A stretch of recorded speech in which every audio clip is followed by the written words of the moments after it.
Continue. So I'm being recorded now, am I? You are. You are I am. All on right. the So I'm air. on camera now, so I can say hello to everyone. Hello. Greetings from Dublin in Ireland. To be sure, to be sure, to be sure. And I'm going to put on my Irish accent for you all, okay? So, yeah. So it's great, Chrissy. Thanks for asking me to share my experience. Absolutely. So, can you tell us a little bit about what it was like before you reached out for help on this food addiction recovery journey? Oh God, what was it like? First of all, I didn't know anything was wrong with me, but I didn't know I was an addict to sugar. Sorry, that's what I am. Kieran is my name, and I'm a sugar addict. Um, and I didn't know what was wrong with me. I am a recovering alcoholic. I'm 12 years sober, and I knew that I had a problem with alcohol. And I knew that was an addictive drug, and I knew that my life was absolutely unmanageable. So I knew, and I've done a 12-step program through AA for my alcohol addiction. But over the last few years, my sugar addiction has gone completely out of control. So what's happened for me was that I ended up, when you're secret eating or when you're going to supermarkets and eating sugary cookies or stuff like that, going around the shop and putting wrappers, hiding wrappers behind tins of peas because you're too embarrassed of what you're checking out with. And, you have a problem. When you wake up in the morning and your breakfast consists of cookies and ice cream, your whole mental obsession that day is getting your next fix. And that's where it took me to. And I knew this was not normal. I knew that it was out of control, but I had nobody. There was nobody here in Ireland that ever talks about sugar addiction on the radio or the TV. That's all I know. Nobody talked about it. So, I've tried every single diet. I've tried, because of my weight, and I've tried everything. So I was left with just thinking, yeah, I'm an overweight guy that has a sugary sweet tooth, as they call it. And, that's okay because I'm not drinking. But I was tired. I was sluggish. I was obsessive thinking about it. And I was in a bad place. I was in a bad place with it. So that's what I was like before I decided. I thought doing something about it was, just going on another diet. And I went to, the Weight Watchers, and I went to Slimming World, and I went to those ones. And, but yeah, that wouldn't, I'd break out. I'd last for a little while, but I'd break out then again. And when you break out, that's it. I'm worthless. I'm useless, self-loathing, and that would just spiral into another binge and put on another 14 pounds, in 2 weeks. Mhm. I Yeah. mean, mad swings, yeah.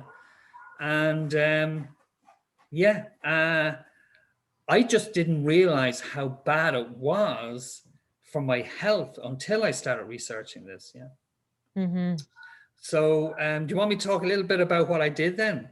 Yeah. So, like, how did you find out about food addiction and then starting this process?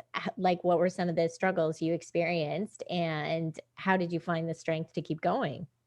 Okay, you don't know what you don't know. I love that expression because that's just life. And I didn't know I had a sugar addiction. So what happened was I started Googling. I mean, I'd always been Googling weight loss and this, that, and the other. But I did come across dietdoctor.com, right? And when I got onto dietdoctor.com, there was a video series by Bitten Johnson. And I said, "Who's this blondie one now?" And let's check her out, right? Because you're checking everyone out, and it was kind of that Swedish accent, and I wrote in English. But I saw the title of the videos about sugar addiction, and I went, "That's interesting," because I hadn't seen that before. So I listened to her, and it was like the penny was dropping for me. It was like she was describing me. And for once in my life, I didn't feel like a freak. I felt that there was somebody talking about sugar addiction and what it was. Again, I wasn't taking it all in at once, but what that did lead me to was her website. When I got onto the website, I said, "Oh, I'm getting something here. I could get a bit of identification, yeah." And then I read through that. I left it for a while. I went back, and then I saw there was a list of counselors to reach out to, and I kind of went, "God, do I need a counselor now? You know, I feckin' don't need a counselor." Yeah, I'm just one of those people where I was like, you know, I'm fine. And I decided, yeah, I would. And then I came across your name. I came across Clarissa Kennedy, and I went, there you go. English speaking, Irish name, Canadian. Hey, baby. I said, let's reach out. Let's reach out. Let's just try it. Yeah. So I sent you an email back, I think last October, and you sent me a lovely mail back. And it was in depth. It wasn't rushed. It was in depth. And I just kind of felt I'm onto something. I felt that there is I don't know if you want to call it a movement or something, but there's people who are actually talking about my problem here. And, but you suggested, and this was another penny dropping, you suggested that I read Dr. Verme's book, Food Junkies. So I got the audio copy and I listened to that and I went, bang, bingo. Whoa, like just felt kind of elated that I finally was working out what was wrong with me. Yeah. Mm-hmm. And that's why other diets didn't work. And that's why I never lasted and everything. And that's how the journey started, because then I went back to yourself and we had a very thorough kind of discussion for 90 minutes, I think, or 2 hours probably, knowing us, because, you know, Yep. you talk as much as I do. I'm saying that with an absolute term of endearment. Love you dearly. And yeah, you opened up a whole new world to me, Chrissy. You genuinely did, because I realized that there was work to be done. You gave me guidelines, you gave me work to do, and that was the start of my journey.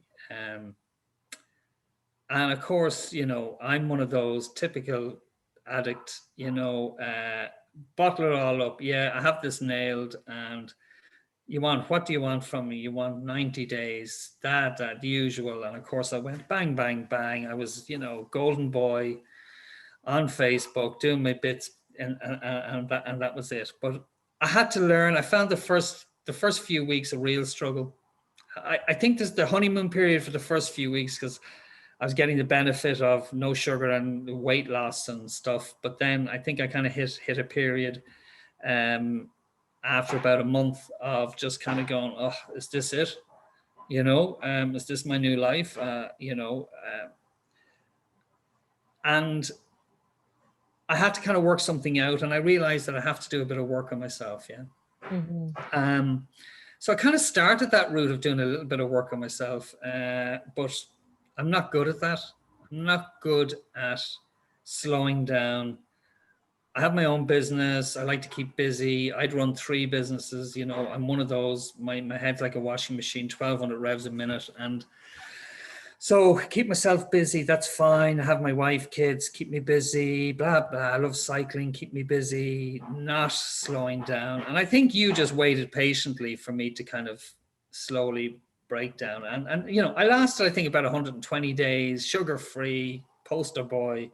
And then I just slipped and walked down and went on a binge. Mm-hmm. But you can do 2 things. One of the reasons, you know, I always know that when you go to the gym and you break down muscles in the gym, you know, it's the fibers actually tear, and then when they rebuild, they come back stronger. And that's where you get the muscle growth, is during recovery. And for the first time, and this includes 12 years of recovery in AA, I actually am coming to that realization now that I have a good bit of work to do on myself. that, that the food and the drink and that are just the symptoms. What's going on between my two ears is the problem. Mm-hmm. And I have to reprogram this brain of mine. And I have to be guided. I can't do this on my own. I just can't do it on my own. I need to be around other people. I need the kind of the fellowship of other people. I don't feel as bad then. I don't feel as freaky, that I know other people struggle. And one of, I don't know if people are into 12 steps or not, but one of the things, and I think it's the thing in life, is that you have to give it away to keep it. And step 12 is about that, yeah. Mm-hmm. So if you can help someone in a bit of the day, that's good. At the moment, I'm just helping myself, and I'm taking guidance from you. I think I'm starting to become a bit more real because I'm a bit of a joker and a bit of a front man. And, I like to hold court and everything. And now that facade is kind of breaking down a bit. And what I'm finding now is that I'm starting to get real with my own emotions. And, nearly to the point of where I was feeling, I said depressed and you used the word, no, connected. And, so that resonates with me, maybe I'm just connecting to things, to emotions, because if I do binge, it's emotional binging for me. Mm-hmm. It's boredom or it's stress or it's reward or whatever, yeah.